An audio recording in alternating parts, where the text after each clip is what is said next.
Typically, the Amish don't pose for pictures or for interviews or anything. One of the 10 Commandments, it says no graven images or likenesses or anything like that. That's where the reasoning stems off of. That is kind of getting lost. Some of the Amish people are starting to take their pictures. If you want an ID card, you have to get one with the picture on it. As far as posing just for interviews, something like that, we don't do that. Well, when America became a free nation, freedom of religion, that was in the 1700s. That's what drew the Amish to America because of persecution in Europe. It drew them into America. And that's the reason they came over. In fact, there is no Amish in Europe anymore.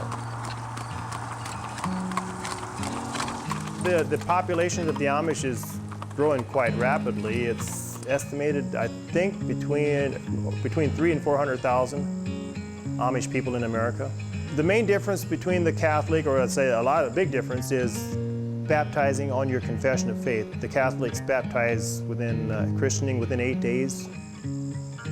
Typically, the Amish young folks get baptized between 17 and 20. It's when they join the Amish church. Young folks turn 16. It's not like they're turned loose.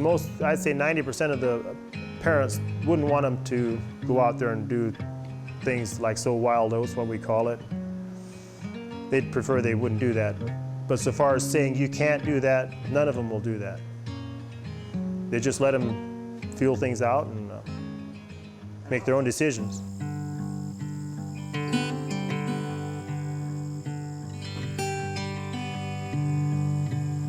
The Amish lifestyle is a choice. We call it a lifestyle because it's not a religion. It's a lifestyle. And we feel it helps keep us a little more separate from the world, even though, as you see in here, to compete or make a living in the world, we have to compromise some places. Carpentry or woodworking has been in the family. Well, my grandpa was a carpenter. I helped him, and my uncles, I got quite a few uncles that are doing cabinetry or making molding shops. As far as power tools first came into the Amish Napanee area back in probably the 60s. My grandpa used to be a carpenter, and he's one of the first that started using the generator and the skill saw for carpentry work. Before that, it was all the hand saws, hand tools. They did that to be more competitive with the public. I have 8 children, 6 daughters and 2 boys, and so far they've all helped out here, but 3 of them have really helped out here. Right now there's 2 of them helping me in the shop here, and they all like being out here. At this point, Michael seems to be planning on hanging and working with me in the future, but once he decides to get married and have his own family, that might change his thinking.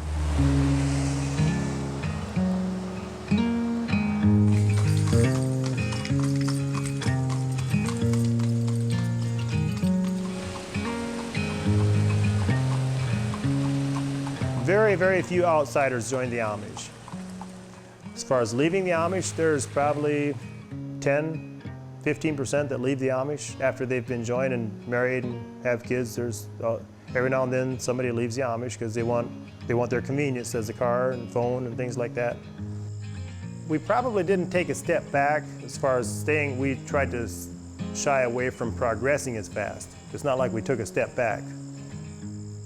We wouldn't buy all the modern conveniences as they come out. Just slowing down, trying to stay back a little bit. Everybody's got the desire to have more convenience. That's just human nature. If we stay away from more of these conveniences, we stay intact with the environment more and try to grow things more off the land. If we're here as a pilgrim traveling through this world for a better land, then the less earthly possessions we cling to, the better off we are.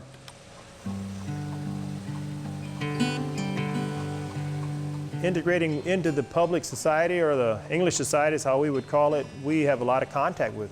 It's inevitable we have to have contact with the world, with people out about around us. banking, groceries, Walmart, you name it, we go there buying things. It's just that's the way it's set up, and we can't get out of that. But certain things we can prohibit from progressing, you know, conveniences like no car or anything like that. We travel in cars, but never as owning a car. Yes, we travel in cars, and it is quicker. It's just one of those things we've always stuck to. We've never bought any when they came out back in turn of the century, and as they agreed back then not to have them, that's what we still have. It's just slow to change on things like that. I've touched a computer, but as far as working with them, as far as I've never went to the library. There are Amish people that go to the library and use the computer to look things up on the internet, as far as for business reasons. I've never done that, but they are starting to do that. My business is not on the internet that I never put anything on. It might be there, but not through me. It's happening. There are websites set up for the Amish, different websites, but I don't have one yet, no. We're being separated more and more from the world unless we take a hold of the technology as smartphones, things like that. It's really going to go see a bigger difference. The best thing for me, I enjoy it because of the simple lifestyle and the togetherness we can have with each other. It's just more so with not having all these distractions from the TV and radio in the house. I've always wanted to be working for myself in a small woodworking shop, but I never dreamed it would grow to this. It's just expanded, and it could expand more. We've turned away probably 1/3 more work than we couldn't do. Right now, we probably produce a kitchen every 3 weeks, 2-3 weeks that a project goes out the door, maybe more often. We don't push numbers, we're more concentrated on quality. I guess I have the notion that as far as growing bigger, if I'm making a living as I am, why make more headaches? That's my theory. My main goal to start the business at home was really not to make money, it was just to make a living at home and being with the family. The ideal setting for an Amish family would be on the farm, where you can all work together. So I felt this was kind of the better compromise, working at home with the family. How many days a week I work? Sometimes it's all 6 days. Typically my hours are probably 50 hours a week, what I put in here.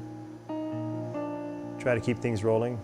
There's a lot of satisfaction in having a project completed and installed, and they just can't quit raving about it. You know, I try to put honor where it belongs, and that's to God, but still it makes you feel good when they say they like the project you did for them, and the word of mouth keeps you busy.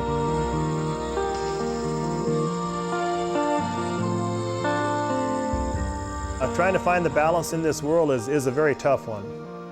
Trying to find enough hours to do work around the house, or to work in the shop, or spend time with the family. It's tough to find a balance, even in our society.